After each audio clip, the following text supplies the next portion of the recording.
Good morning. I'm Sergeant Reed with the Jacksonville Sheriff's Office Homicide Unit. This morning at approximately 3:40, officers were dispatched to the area of Forsyth Street and Julia Street in reference to a person being shot. Upon arrival, officers located two individuals who appeared to be suffering from gunshot wounds. JFRD responded. One of those victims was pronounced deceased on scene. The second victim was transported to UF Health. Life-saving measures were taken on that second victim. However, those measures were unsuccessful. Right now, we have homicide detectives on scene, along with our crime scene detectives and the state attorney who are conducting an investigation. We're currently looking for any witnesses and surveillance video in the area. And we strongly encourage, if anybody has any information or was here during that time, to please contact the Sheriff's Office at 630-0500. Or you can contact Crime Stoppers at 1-866-845-TIPS. And I can try to answer a couple questions.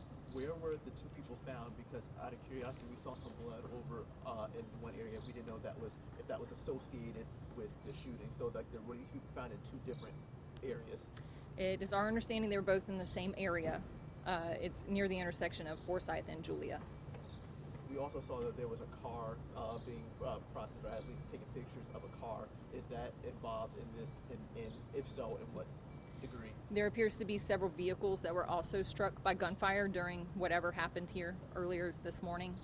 So we are processing those vehicles as evidence as well. Are these adults? Are these teenagers? And do you know if they're man and woman or? Both are black males and they are adults. Age range for that? I do not have that right now. I do know that they are adults. I don't have the exact age range. Is there any understanding of what led to the shooting? We have not ascertained that information yet. We believe there may have been a gathering of people near that intersection at this time, but as to what exactly happened that led up to the gunshots, we're still trying to figure that out. Any idea of how many shots were fired? I don't have that right now.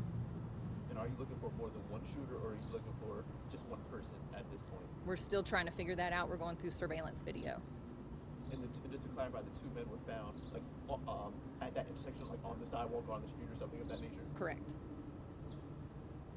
I was told by a witness that someone may have been run over by a car. Is there any truth to that? I don't have that information. I'm not sure. I'd have to check with the detectives. We can get you that information through the public information officer.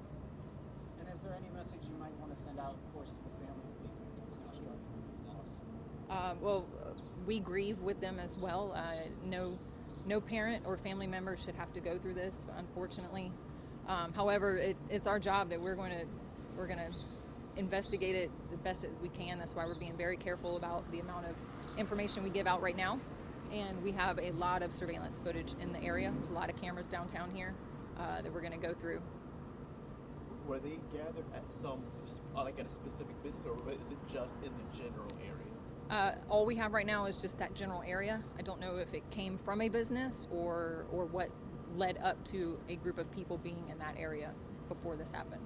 Any description of maybe a car that was driven by the shooter, or how the shooter got away? We don't have a vehicle description that I'm aware of at this point. Again, like I said, detectives are still talking. There's several people that are still here. There are some witnesses that are down at the station that are also being interviewed. So that's information we're still trying to figure out. Oh, and sorry, lastly, the person the shooter in this case, was it somebody that was among that group, or were they in a car and drove by and shot them? How did the shooting look? We're still trying to figure that out. A lot of moving parts and a lot of people still to interview. What else? Thank you. All right, thanks guys.